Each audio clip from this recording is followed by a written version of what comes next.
Well, good evening. President William Ruto has outlined his legislative agenda to a joint sitting of Parliament. The president, who delivered an unusual short speech to the legislators, used the occasion to dangle an irresistible carrot, that is the Constituency Development Fund for members of the National Assembly and an oversight fund for the Senate counterparts. Now, these in exchange for, among other things, a smooth sailing of legislation to actualize his ambitious Hustler Fund. Good evening. This is News Tonight. Game Plan 2022 begins in about 60 minutes from now, but first let's have a look at the highlights.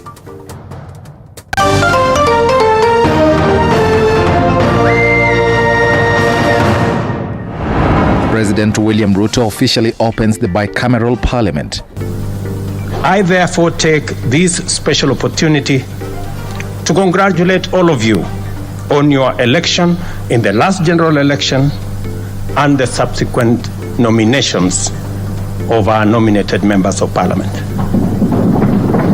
The confidence demonstrated by Kenyans in us and our institutions should inspire us to raise the bar in our service to the nation and accountability to the electorate. Urging the House to rally behind his bottom-up agenda, which he says is for the good of Kenyans. For these reasons, I want to persuade you that the legislative agenda I stand here to prosecute deserves the bipartisan support of this House. President William Ruto pledges the return of CDF. Before and after the establishment of the national government CDF, I know the difference it makes is monumental. I believe there is a way CDF can be aligned to the tenets of the Constitution. In this regard, I also hasten to add that both houses should also be adequately resourced for oversight duties. And the creation of an oversight fund for the Senate. With regard to the Senate and its constitutional mandate, I believe the two houses should work together to set up, to provide oversight of the millions of resources that are directly linked into these matters. If Parliament approves the list, which they say violates the Constitution. It is a cabinet where a majority of the people there are incompetent and they are not able to do the work of cabinet secretary.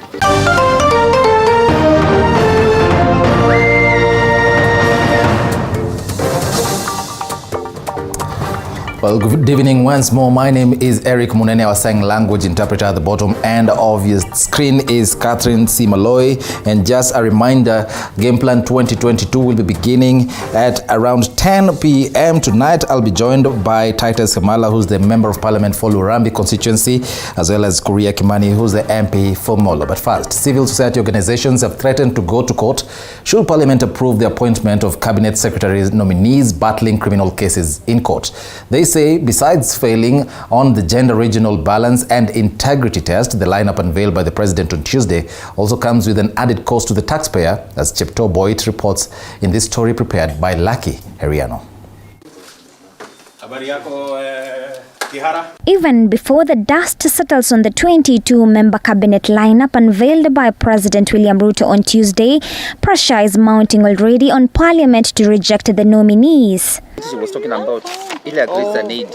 Human rights organizations have come out guns blazing, expressing concern that the lineup unveiled by the president failed not only the regional balance test but also the gender and the integrity tests, besides seeming that the president was keen on rewarding political loyalists. The years as an institution, together with other civil society organizations, we have tried to champion inclusivity and gender equality within the different government departments. You're all aware that there was a case, the government was actually sued in respect to implementing the 2/3 gender rule. And you remember, the Supreme Court pronounced itself on that decision. Now, for the longest time, the Parliament has not, Parliament and the previous government, including the current one, have not obliged with the recommendations of the Supreme Court. To refuse to comply with the constitutional provisions It is even important to mention that Kenya has independent institutions that are directly linked into these matters. There is NGEK, National Gender and Equality Commission. There is also Kenya National Commission on Human Rights, which the government or the leadership in place should have worked with these institutions to make sure that they meet the threshold given by our constitution. Besides that, the over 8 human rights bodies argue that the 3 new portfolios of the National Security Advisor, Prime Cabinet Secretary and the Advisor on Women's Rights are unconstitutional and are likely to further burden the taxpayer and deepen the public debt. So there are no gray areas in terms of what are the obligations of the president and any other state officer when it comes to governance of public affairs.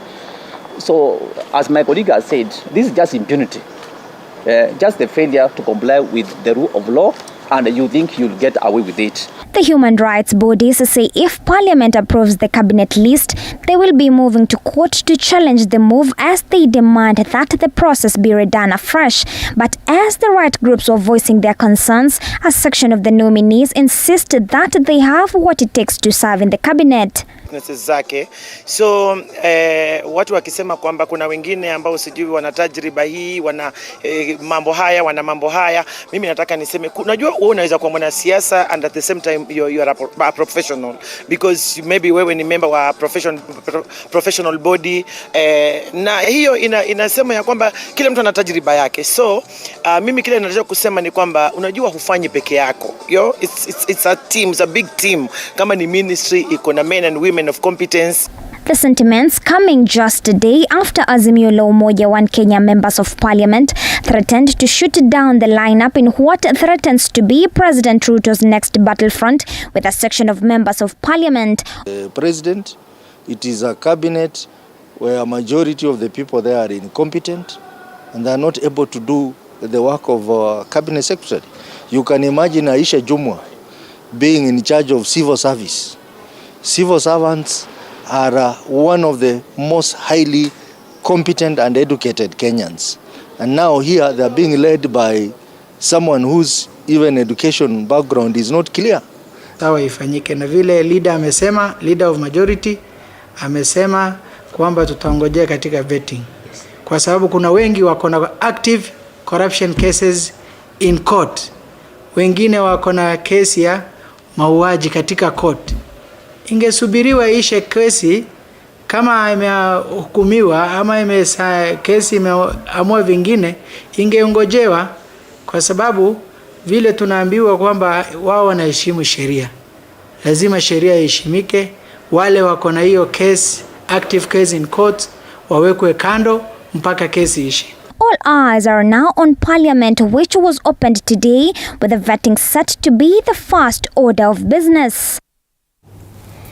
Moving on, President William Ruto is now proposing a national savings scheme as he says that the current saving rate capped at 200 shillings for NSSF is very low to build savings that will sustain the country in the running of its day-to-day operations and spur growth and development. Have a look.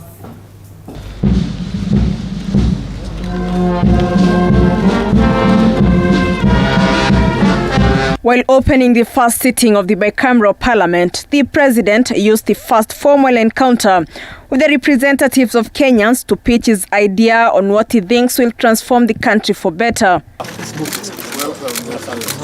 In the speech, said to be the shortest ever for head of state opening parliament, the president did not forget to champion for his saving gospel, while seemingly pleading with MPs to institute changes to the NSSF Act so that Kenyans can save more.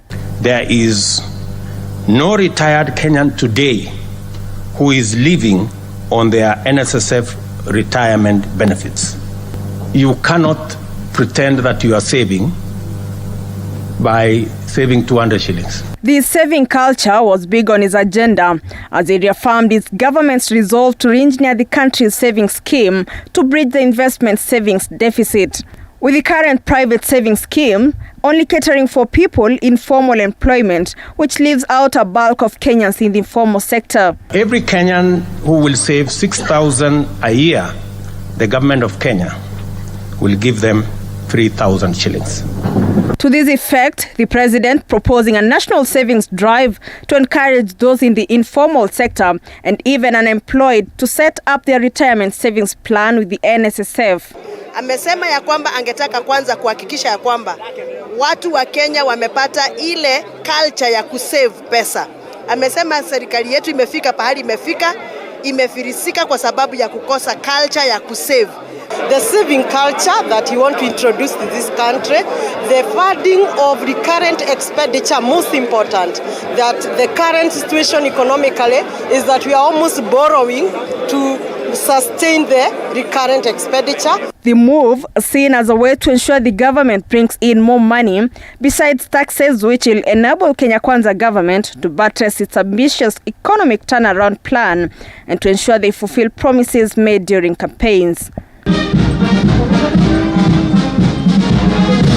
Flora Limuki, TV 47. Now, a fresh battle of numbers is brewing at the National Assembly and the Senate on who should take over the House leadership positions, with rivals coalitions Azimio la Umoja and the Kenya Kwanza faction claiming the majority. All eyes are now on House Speaker Moses Wetangula, who is expected to make a ruling on who the majority will be. Paul Kirobi reports. With the National Assembly and the Senate now officially open for business, focus now shifts to the battle for House leadership positions, with both Azimio la Umoja, One Kenya and the Kenya Kwanza factions claiming majority. According to the Register of Political Parties, the Azimio la Umoja, One Kenya faction has the majority, following the number of MPs elected under affiliate parties in the August 9th poll. The Kenya Kwanza faction has, however, managed to lure a section of MPs and senators to their camps, with the biggest sign of Kenya Kwanza's numerical flex being the election of speakers and their deputies, where Kenya Kwanza scooped all seats. All eyes are now on House Speaker Moses Wetangula, who pledged to deal with a contest on who between Kenya Kwanza and Azimio will take the majority slots in the House in an impartial manner. Speaking to the issue while representing President William Ruto during a closing ceremony of the induction of governors and deputy governors in Mombasa, Wetangula assured both parties of his commitment to arbitrate on the matter in a fair manner. In the House leadership, lineups Kenya Kwanza coalition picked Kikuyu MP Kimani Ichung'wah as the National Assembly majority leader, with South Mugirango MP Silvana Sosoro being fronted as the majority whip. Kilifi North MP Owen Baya will be the deputy leader of majority. Marsabit County woman member to National Assembly Naomi Wako will deputize Osoro. The Azimio coalition fronted the names of Unguja Member of Parliament Opiyo Wandayi of ODM for majority leader position and Suna East MP Junet Mohamed of ODM for majority whip. Wandayi will be deputized by Kathiani MP Robert Mbuyu of Wiper Party, while nominated MP Sabina Chege of Jubilee will deputize Junet Mohamed. Kenya Kwanza's Kericho Senator Aaron Cheruiyot will take up the position of majority leader. Cheruiyot will be deputized by Nakuru Senator Tabitha Karanja. Kakamega Senator Boni Khalwale will occupy the majority whip position, with Samburu Senator Stephen Lelegwe as his deputy. In the Azimio camp, Kilifi Senator Stewart Mazayo of ODM has been picked for minority leader to be deputized by Kitui Senator Enoch Wambua of Wiper Party. Isiolo Senator Fatuma Dulo of Jubilee has been proposed for minority whip in the Senate, and Nairobi Senator Edwin Sifuna of ODM as her deputy, the president urging the House to rally behind his agenda for the good of Kenyans. The people of Kenya rightly expect much of us. We have our work cut out. This is our chance to achieve real change by working together to make Kenya a land of equal opportunity for all, where every Kenyan is proud to call home. Intense lobbying is currently underway, with the House expected to start conducting business on Tuesday. We are going collectively to pull from every corner and every side, and we are going to lobby as much as we can to make sure that everybody stand to be counted to bring our economy back. Yeah. What should guide the Speaker, as he makes his consideration, is the constitutional provisions. There is the supreme law of the land, which is the Constitution, and then we have the municipal law, that is the Act of Parliament. The tussle on which of the two main political formations should be the majority party in the National Assembly could end up in court, thereby hampering pitting a fresh battlefront between the executive and the judiciary. Paul Kirobi, TV47, Nairobi. Well, tonight, President William Ruto directed the National Treasury to work with all ministries on how to save 300 billion shillings in this year's financial budget to save what he called a dire financial situation during his maiden speech before a joint sitting of Parliament. Ruto's candid speech exposed a government that is borrowing to pay salaries, terming it as a wrong and unsustainable move. TV47's Apollo Kamau watched the speech and brings us this report.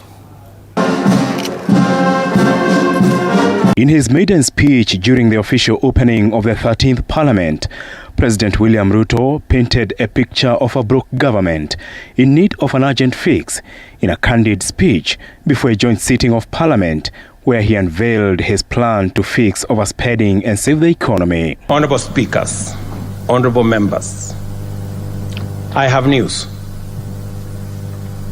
and it is not very good news. Our financial situation is not very good. For Kenya to grow to an upper income country, we need to invest at least 25% of our GDP. Our current national savings is below 10% of our GDP, which translates to an investment savings deficit of 15% of our GDP. Ruto now ordering the National Treasury to cut spending in government ministries and save 300 billion shillings, terming Kenya's financial situation as dire. Over the next 3 years, we must reverse this and go back to the situation where government contributes to the national saving efforts by keeping recurrent expenditure below revenue. To this end, I have instructed Treasury to work with ministries to find at least 300 billion shillings in this year's budget so that we can remove it, because the market cannot sustain the kind of borrowing we are doing as government. The government is currently borrowing 900 billion shillings to pay salaries in the public service and finance development expenditure, which the president said has affected savings and is not sustainable. President Ruto has already abandoned consumption subsidies initiated by his predecessor, retired President Uhuru Kenyatta, and instead targeted farmers and other agricultural sectors to stimulate production. The government members should never borrow to finance recurrent expenditure. It is not right, it is not prudent, it is not sustainable, it is simply wrong. As part of his campaign pledge, the 50 billion shilling Hustler Fund will be actualized by Parliament to help ordinary Kenyans access credit and promote the hustler economy. Still, the president promised changes on how Kenyans are taxed and access to affordable housing, saying he will work with the private sector to raise access to water and expand infrastructure projects. Very short speech, but candid about the actual status of the economy. But to the opposition, Azimio, it lacked the details. Apol Kamau, TV47 at Parliament Buildings. Well, thank you very much for that, Apollo Kamau. And indeed, the whole country will be waiting to see how the president will outline his reform agenda now that he has outlined his legislative agenda, his ambitious Hustler Fund. He said that he expects Parliament to come up with legislation that will ensure its actualization. Well, former Kware Ward Representative Kennedy Ngondi has been elected Speaker of the Nairobi County Assembly, while Mihango Ward Representative Cardiologist was elected the Deputy Speaker. Ngondi got a total of 68 votes, while his opponent Hassan Robo of Kenya Kwanza got 55 votes in a sitting that was characterized by chaos, as Micah Gongo now reports. After weeks of quiet, it was back to business for members of the Nairobi County Assembly who took oath of office to serve Nairobians, who elected them on the 9th of August. Order, honourable members. Get seated, honourable members. It was, however, a case of same script, different cast, with the first order of business for the new MCAs of electing the Speaker was marred by chaotic scenes, just as witnessed in the other crucial sittings in the past. The election of the Speaker was halted briefly as Kenya Kwanza and Azimio la Umoja MCAs clashed. Trouble started as the House Clerk Edward Geshana called the House to order to allow room for the voting of the Speaker as the supremacy battle between Azimio la Umoja and Kenya Kwanza played out. In the end, former Kware MCA Kennedy Ngondi was elected the Nairobi County Assembly Speaker. I, Kennedy Okeo Ngondi, having been elected the Speaker of the County Assembly of Nairobi City, do swear that I shall always diligently serve the people and the Republic of Kenya in the office of the Speaker. Ngondi emerged victorious after garnering 68 votes, followed by his closest contender Hassan Robo, who garnered 55 votes out of the 123 votes cast. I will carry out my duties as Speaker in a manner that honor God, the Almighty, befits your trust, the letter and spirit of our Constitution, the standing orders, all enabling statutes and the principles of good leadership, espoused in the Holy Book, I harden to the word of God in Matthew 24:45-51. 68. Ngondi, who was the Deputy Speaker of the late Alex Ole Magelo between 2013 and 2017, won in the second round of the election, after first round failed to produce a winner. Initially, Ngondi had received 71 votes, while his opponent Robo received 52 votes, a step that caused the exercise to go to the second round. 24 candidates had collected nomination papers, but only 9 submitted duly completed forms to the office of the clerk. As we all take office today, may I request that we firmly commit to the work ahead of us, that which needs to be done to ensure that we begin on the right footing. However, many interested individuals were disqualified over failure to meet the constitutional requirements. Among them was Kenya Kwanza candidate and outgoing Speaker Benson Motora, whose name was struck off the list of contenders. He did not submit clearance certificates from the Kenya Revenue Authority or the National Police Service. Others who were locked out include Ada Ngoge, Charles Moratha, Austin Amimo, Ahmed Dabon, Samuel Masaki, and Brian Mutie. The election of the Speaker, who is Azimio allied, is seen as a blow for Kenya Kwanza allied Governor Johnson Sakaja as he tries to pass across his agenda for Nairobi. Mike Kagwongo, TV 47, Nairobi. Now, President William Ruto has pledged the return of the National Government Constituency Development Fund, which he says has brought monumental development in the country.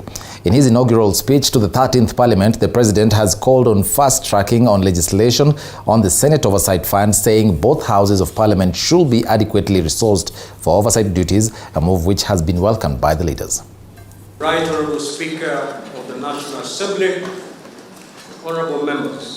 Presidential inaugural speech to the 13th Parliament came with goodies for the members, with number 1 in command hinting the return of NGCDF, which he says has contributed a lot on the development of the country. The sentiment seen by some quarters as the president courting trouble after Supreme Court had ruled the fund as being unconstitutional, saying it clashes with function reserved for the national government and the 47 county governments.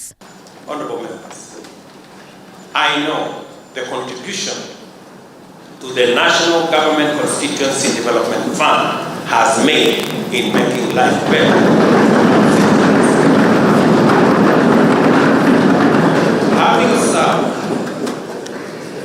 Having served in Parliament for 15 years, before and after the establishment of the National Government CDF, I know the difference it makes is monumental. I believe there is a way CDF can be aligned to the tenets of the Constitution. Further, President William Ruto now says that members of both houses, that is National Assembly and Senate, should be financed to enable them to conduct their oversight role effectively. I also hasten to add that both houses should also be adequately resourced for oversight duties. With regard to the Senate and its constitutional mandate, I believe the two houses should work together to set up the Senate Oversight Fund. Former National Assembly Speaker Justin Muturi lauding the move by the President to allow members of Parliament to have NGCDF, saying there is clarity on the function of the fund towards development in the country. National shareable revenue is national revenue, and it's only in the Constitution is only shared between two levels, the national government and the county government. And therefore, to the extent that the CDF Act talks of not less than 2.5% of national revenue, then to that extent, it is in violation, it's in conflict with the provisions of the Constitution. But as you've heard the President saying that we will be consulting, indeed we are already consulting. Because CDF, to a very large extent, has served this country very well in many constituencies.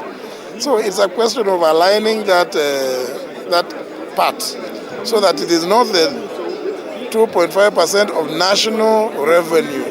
It is 2.5, maybe 2.5 or whatever percentage of revenue that belongs to the national government. And it is now time to adjourn.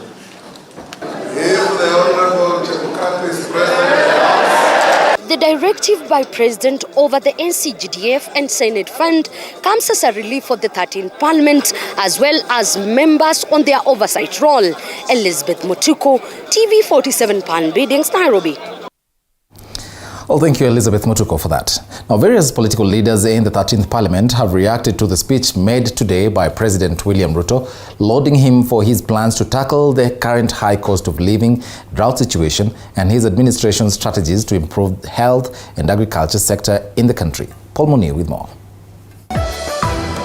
Speaking after the joint parliamentary sitting, the leaders led by the Prime Cabinet Secretary Musalia Mudavadi has reiterated on the need to develop a saving culture, as highlighted by President William Ruto, in order to adopt a less borrowing nation. We should all now pick up on the basis that there is no more time to waste. We need to move to act fast to turn the tide in our favor. Amesema ya kwamba angetaka kwanza kuhakikisha ya kwamba watu wa Kenya wamepata ile culture ya kusave pesa. Amesema serikali yetu imefika pahali imefirisika kwa sababu ya kukosa culture ya kusave. We are using a lot of money on the current expenditures, which is not good for our economy. We're spending a lot of money on the current expenditures, and the President has said we must reverse this trend within the next 3 years.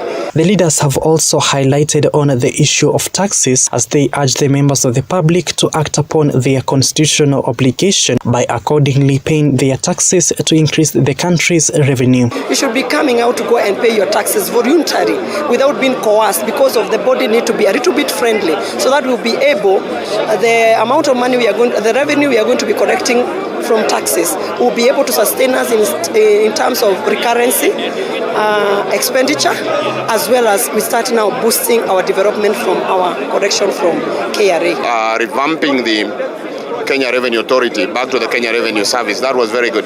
We need them to give a service, not to be an authority, not to be authoritative, but be friendly, provide the service, collect as much tax as they can, so that we can also revamp the economy. But by and large, I think also we need to fasten our belts, because from the speech, it looks like there's going to be a lot of deductions from different ministries. On the flip side, Semi-Member of Parliament James Wambura Nyikal has cited that the President's speech failed to highlight other important details, especially to do with corruption. It mentions some very important issues without going to details, and misses out also on very important issues.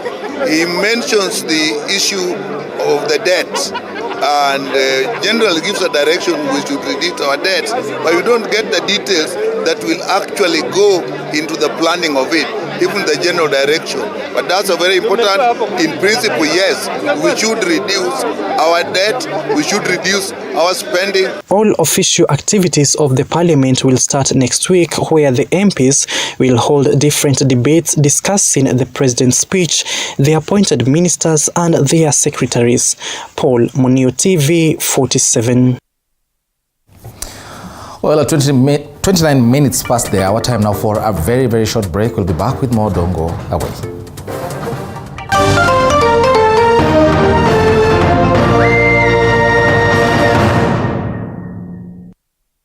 You are watching TV 47, the home of untold stories.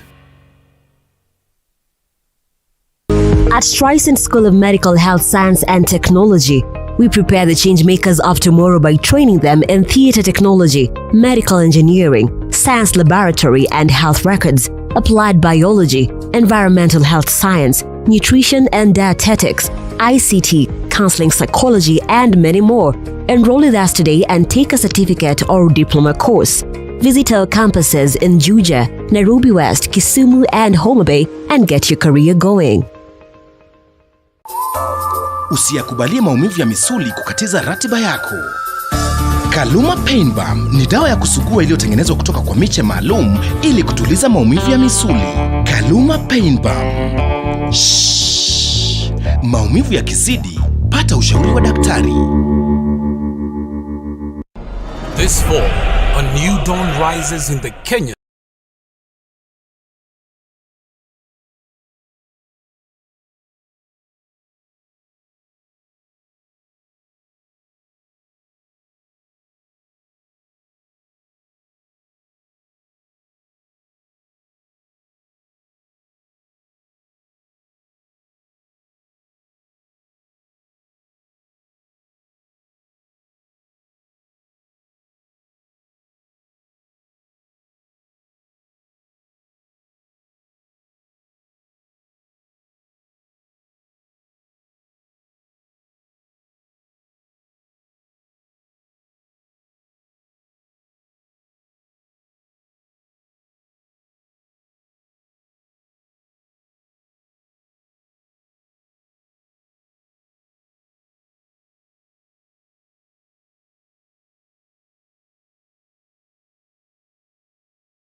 Welcome back and thanks for staying with us. Now, the Employment and Labour Relations Court has quashed the decision by the Inspector General of Police and the National Police Service Commission to unilaterally slash the salaries of graduate police constables who were demoted from Job Group J to Job Group F. Judge Matthews Nduma also ordered that the salaries of the constables be reinstated as they were before the illegal reduction. And as Stanley Nyeringita now tells us, the many graduate officers have felt the pinch of the cut that occasioned without their consultations. Graduate police constables in the National Police Service are set to cash in what they used to receive even after the demotion from Group J to Group F. This after the Employment and Labour Relations Court in Nairobi ruled that it was unconstitutional for the Inspector General of Police and National Police Service Commission and PSC to unilaterally slash their salaries. In the ruling made by Judge Matthews Nduma, the court prohibited the IG of Police and NPSC, who were named as the first and second respondents respectively, against reducing the salaries of the constables. Further, the court ordered that their pay should be reinstated as it was, citing that the constables were legitimately recruited and appointed under the former laws, regulations and circulars applicable to the police service. The court also found that the Commission and the IG did not give a listening ear to the constables and that they were not served with a notice on the pay cuts, despite endless pleas by the boys and girls in blue. In 2018, there was a consent order after we moved to court over the same issue, and the job group was put back to Job Group J, where it used to be. The decision of the court is a reprieve to the thousands of officers who joined the service while holding degrees and who claimed that their lives have been adversely affected by the pay cuts that the Police Commission had effected without the consultations. Since at first it was, as it has been said by my colleague, it was downgraded in 2018, but the then chairman, Mr. Kavulundi, was quick to reinstate the salary after a court order. But the National Police Service never saw it fit to promote us. We still continued enjoying the salary of Job Group J as we were awaiting our promotion. Stanley Nyeringita, TV47, Nairobi. Now tonight, close to 4.5 million Kenyans are going to bed without food as the worst drought in 40 years bites hard. This as the president pledged to ensure that the situation comes to an end with a mix of both short and long-term interventions. Beatrice Watari with more. Your Excellency, as the president made his maiden speech to the bicameral parliament, close to 4.5 million Kenyans were preparing to go to bed with hungry stomachs as the ongoing drought, the worst in 40 years, bites hard. Part of the response to the ongoing drought, we have embarked on distribution of relief supplies to 3.5 million Kenyans who are affected by drought in 23 arid and semi-arid counties. Aside from indicating that the distribution of food relief supplies will continue in the 23 arid and semi-arid counties, he added that countering of the effects of climate change will bring a permanent solution to the dry spell affecting millions of Kenyans currently. The ultimate solution to the drought cycle in our country is mitigation of climate change and its adverse effects. We must act urgently to keep global heating levels below 1.5% degrees centigrade, help those in need, promote the use of renewable energy, and thus end addiction to fossil fuels. Common sights as some residents of the over 23 affected counties scamper for carcasses of dead animals. Experts say, although this is not a new phenomenon, this is the worst failed rainfall period in Kenya's history in terms of longevity. Children under the age of 5 are the worst affected by the ravages of drought, with close to 1 million of them facing acute malnutrition. The 23 countries plunged heavily by the drought situation include Kwale, Lamu, Kilifi, Taita Taveta, Tana River, Turkana, Samburu, West Pokot, Baringo, Kajiado, Narok, Laikipia, Nyeri, Embu, Meru, Tharaka Nithi, Makueni, Kitui, Marsabit, Marsabit, Isiolo, Wajir, Garissa and Mandera. For over 3 consecutive seasons, the counties in question have not received rainfall, consequently leading to lack of produce in the agricultural sector, as well as livestock being dependent on the household destitute. According to experts, the devastating drought situation being experienced close to half of the nation has been caused by a dramatic shift in weather patterns blamed on climate change. Additionally, the Kenya Meteorological Department KMD issued a warning that the country is expected to receive poorly distributed rainfall during this year's October, November and December seasons. In a bid to manage the ongoing drought situation, the president flagged off 20,000 bags of rice, 20,000 bags of beans, assorted animal feed and cooking oil to areas facing severe drought. He also promised to dispatch the next relief food batch this Friday the 30th upon assessment of the situation at hand. He also will be holding a weekly meeting set to review challenges facing the drought-stricken areas. Reporting for TV47, my name is Beatrice Watari. The post-mortem on the body of lawyer Paul Gicheru will be conducted Friday morning in a bid to establish the main cause of his death. And as Elizabeth Atieno now reports, Gicheru's death has continued to elicit reactions from a section of Kenyans, including human rights activists, who have called for the speedy investigations into the death. It has been 4 days and sleepless nights for detectives from the homicide and forensics tasked with investigating and solving the riddle surrounding the death of lawyer Paul Gicheru. And as the clock ticks fast, detectives and investigators pursuing the case remain optimistic that a major breakthrough will soon be made following a post-mortem examination scheduled for Friday, the 30th of this month.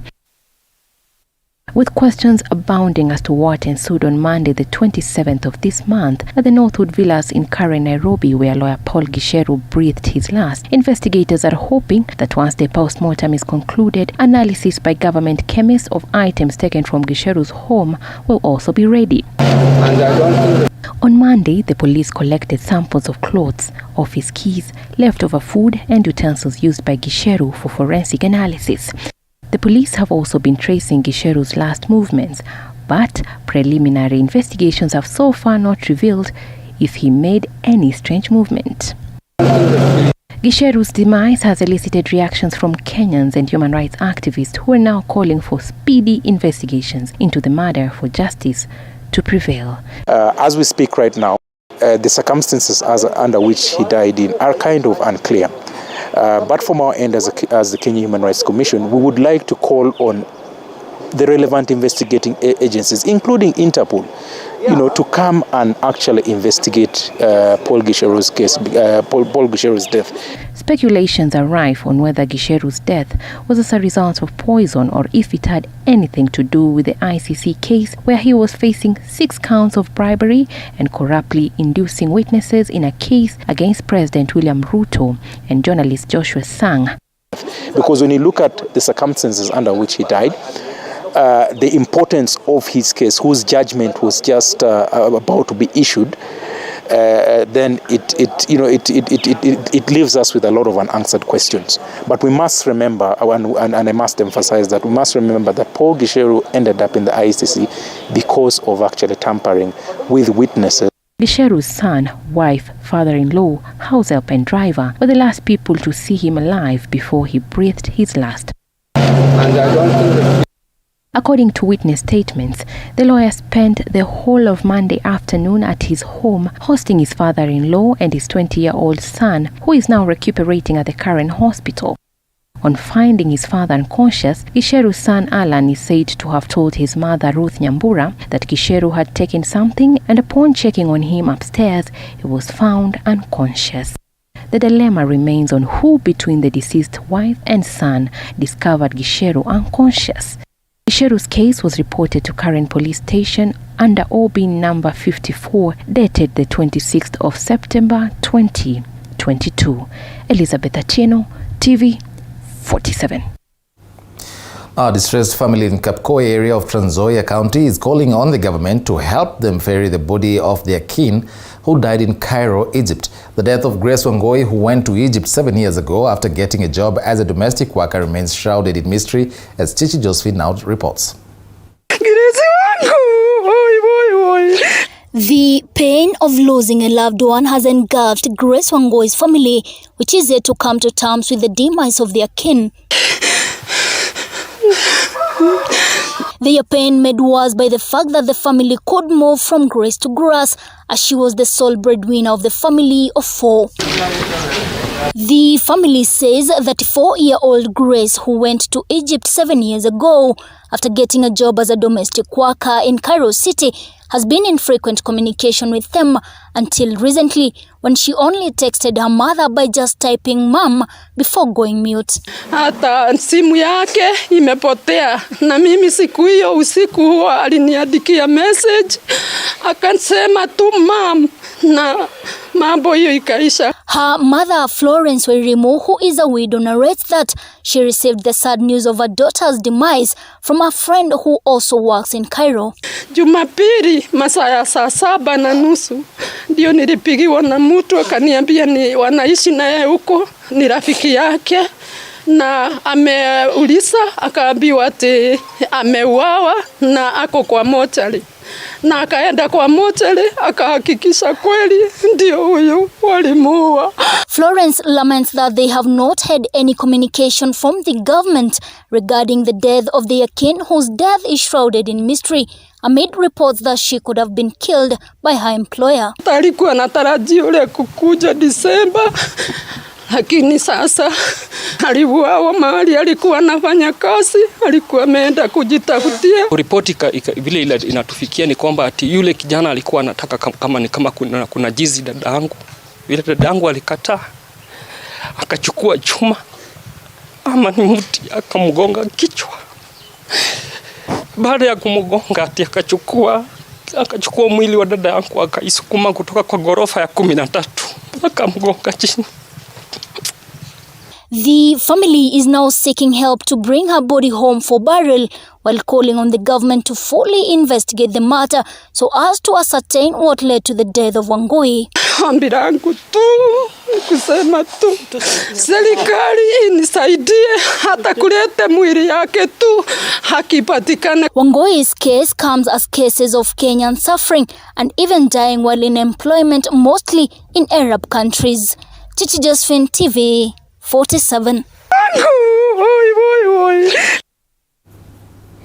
Really hope that the family will finally find justice.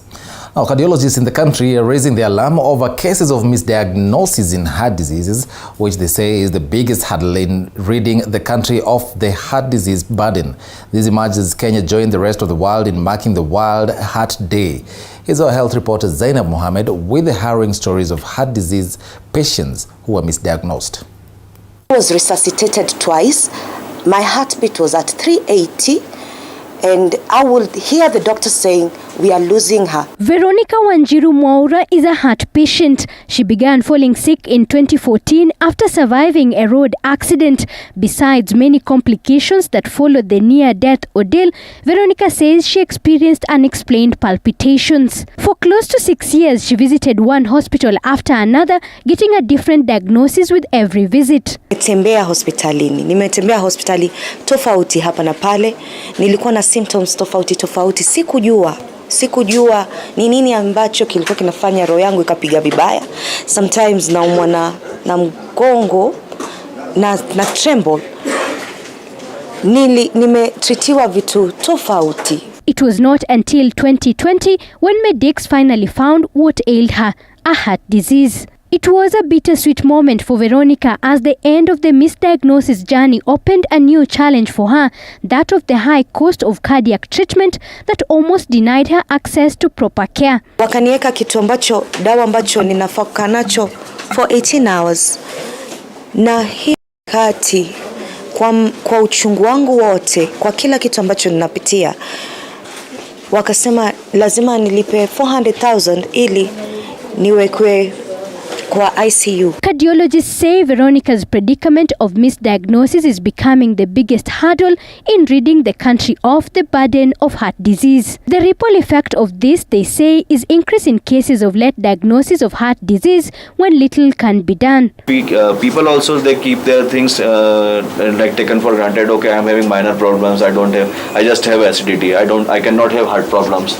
So they keep on delaying the things, and then ultimately they reach to a place where the treatment is more risky also because of their disease, and it becomes more costly also, and they cost their life also sometimes.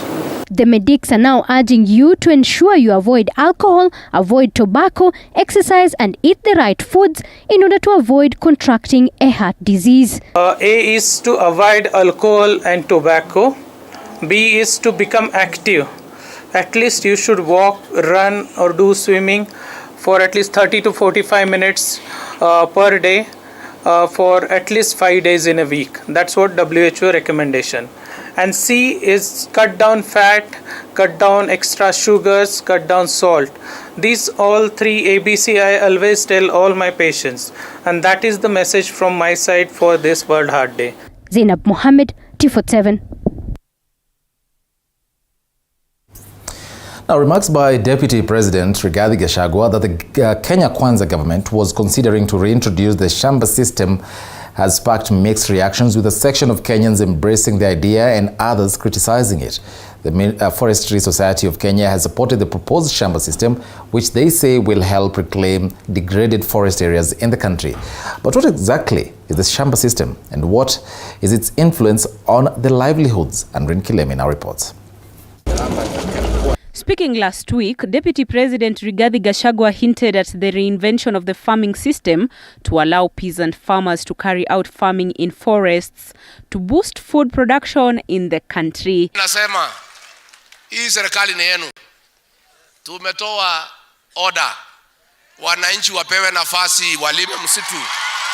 It is these remarks by the country's second in command that sparked mixed reactions among Kenyans, with a section of them applauding the idea of reintroduction of the Shamba system, while others criticized it, saying it is prone to abuse. Lakini ile shinda iko ni ya kuwa wale wakiingia huko kwa mashamba ama kwa msitu wanaharibu sana. Wanakatakata miti even without caring. So what exactly is the Shamba system? How does it work? And what are its implications to livelihoods? We sit down with Radolf Mukhanu, an environmentalist and a project coordinator with Nature Kenya. The Shamba system is a name that has been applicable for some times back. Currently, as it is in the Forest Act of 2016, it is called non-resident cultivation. So it's in the law. But in terms of implementation, we call it PELIS. That is Plantation Establishment Livelihood Improvement Scheme. So it is within the Forest Act of 2016. And how that works is that under the participatory forest management, we have community forest associations who enter into partnership with the Kenya Forest Service for, conserving forests. So in that arrangement, there are those forest areas where plantations have to be established. Now, the way it is implemented is that communities, through the community forest associations, they are allocated plots in specific forest areas, not all forest areas, only in those forest areas where the government, through Kenya Forest Service, wish to establish plantation forests. The agroforestry approach started way back in 1910 under the colonial rule and became very popular during the late President Daniel Moi's regime, as communities around forests cultivated particularly maize, beans, potatoes and fodder in forested areas. You farm in the area, you raise the crops, and as we speak, for the last 4 years, the CFAs, community forest associations, have been able to raise, in terms of millions, 62 million seedlings within 4 years. In Kenya, the Shamba system is being practiced in the highlands, Rift Valley and Western. So when you twist it, that we have said we are going to bring the farmers to come and farm in the forest, that is in bad taste. What we are doing is afforestation to add our forest cover. And even after the deputy president said that he was misquoted on the same, it is clear that the sentiments ignited debate on the welfare of the environment, one that will be around for a long time. Andrin Kilemi, TV 47. After over 25 years on the run, the UN, or rather a UN tribunal, has opened the long-awaited trial in The Hague of Felicien Kabuga, one of the last prominent suspects in Rwanda's 1994 genocide. Prosecutors allege he was behind hateful messages against Tutsis and funded them, armed militias to kill them, as well as organized crime. In his late 80s, he decided not to attend the opening day of his trial or watch the proceedings via video link from a detention center, although he has been described as being well. He issued a statement saying that the court had refused to let him choose his own lawyer and he had no confidence in his current legal representative. He was arrested in France's capital, Paris, 2 years ago after evading capture for about 26 years.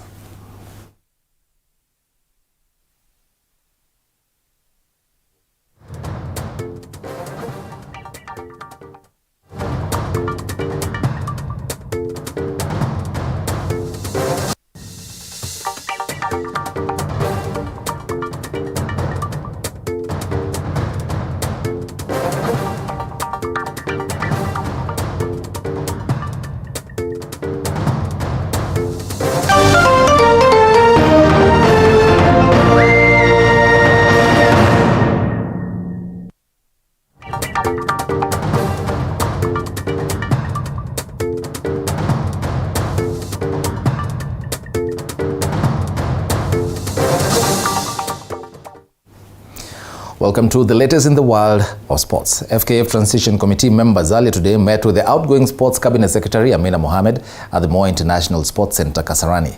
Speaking during the meeting, Ambassador Amina Mohamed said that Kenyan football can be characterized as 58 years of confusion, and she was disappointed with the findings of the sports registrar following an inspection that was conducted on FKF. She added that as stakeholders decided to use the information they got regarding the management of football in Kenya and acted in line with their quest to rescue one of the most popular sports in the world. It was 58 years of confusion in Kenyan football, which we will be at. Yes. So from that paragraph, yeah, I think well, it's practical in this particular situation on October 15, and I hope you're not involved. Things about. I took that seriously because I think all of us, love football and want to make sure that it serves the purpose, that our young men and women can make a livelihood out of their talent. It's God-given, and that they're not cheated out of the opportunities that are out there. We had organized to have a General Assembly on June 11th and 22nd June, the same month, at Kasarani Stadium. However, we faced some challenges occasioned by politics of the FKF members. Moving on, Meru County's sitting volleyball team began its training in preparation for the December 2022 Kenya National Sitting Volleyball Championship, which will be held in Meru County. Speaking during the training, the team's head coach James Kihatu said the team has started their early preparations with the aim of building a strong team that will make sure they lift the trophy in their backyard as they host the championship for the first time.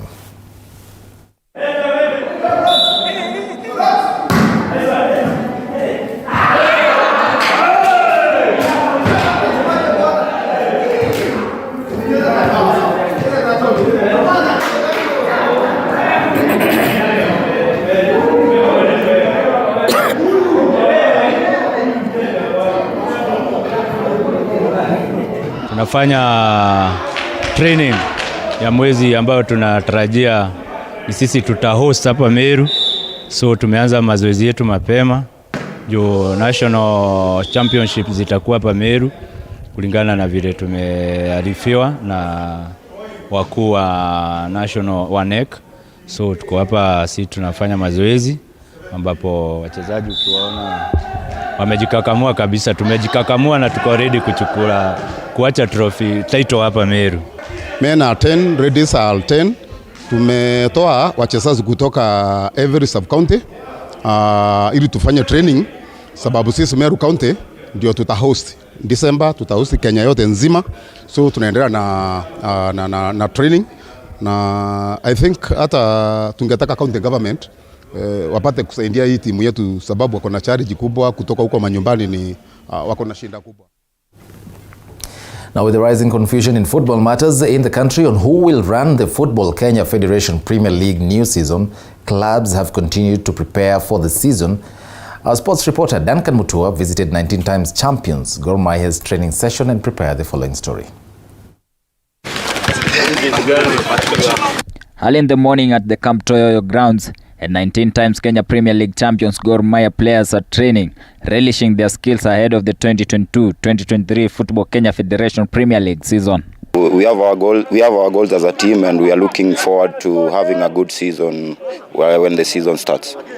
Despite the tussle between Football Kenya Federation and the Transition Committee, which was appointed by outgoing Sports Cabinet Secretary Amina Mohamed, and confusion on who will run the new football season, Kogalo's coach Jonathan McKinstry insists they are ready to grace the new season as his players want to play competitive matches. For us, in terms of our training plan, it actually has no negative impact whatsoever because of the way we go about our training. What does have a negative impact is players want to play matches. They want to play competitive matches. And so all of us are competitors by nature. And so playing friendlies every week is not good for the motivation necessarily. As the new season approaches, Kogalo have been forced to just salivate for the players they wish to sign. As for now, they have been forced to promote youth players up to the senior level with a transfer ban imposed on the first team. The team hoping that the ban will be lifted after they agreed to pay 6 million shillings to allow the technical bench to bring in new players in January.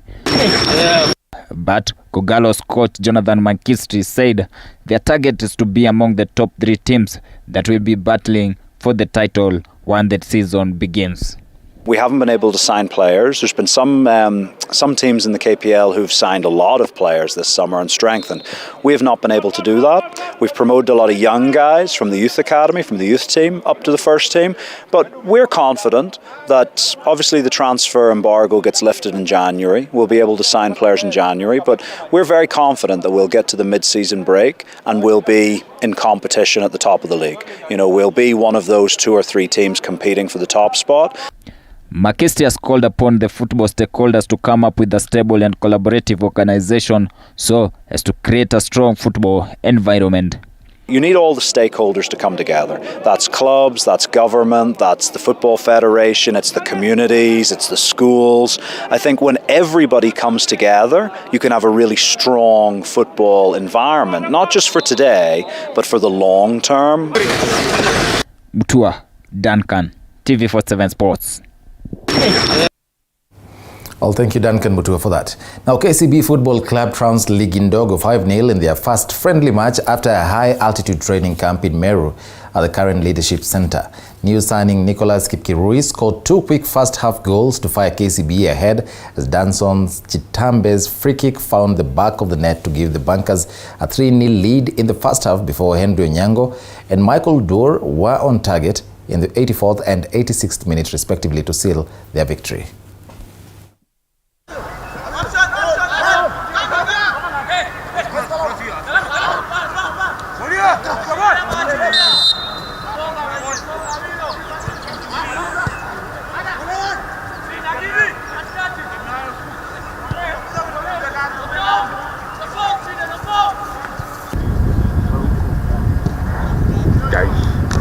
Tunajigauge pole pole, pia inatupea winning mentality since tuna keep on winning the friendly matches. Na thank coach ku notice ama vijana youngsters si big like ati big signings wametoka this and this, ni wasiwani wamekaa youngsters na for now wana gel poa na team.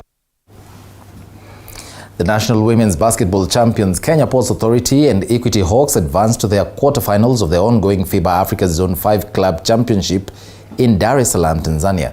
KPA continued their title defense by defeating Rwanda Energy Group 67-48 to finish top of Group C, while Equity Hawks bounced back to winning ways as they defeated South Sudan's Nile Legends 78-37 to book their slot in the last 8 of the competition.